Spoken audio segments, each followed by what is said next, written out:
So while I can't go over every modification that we offer and we have available, I can highlight some of the more common and more important modifications.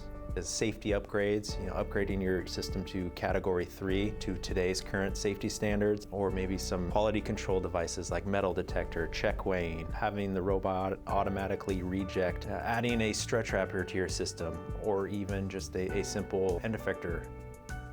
One of our eco systems is stacking on the floor with no pallet automation. There's a lot of operator and forklift interfacing there. We've had customers that want to automate that process and introduce pallet dispensing and all that automation. We do have a document on our website and a catalog that goes over most of the common modifications that we offer.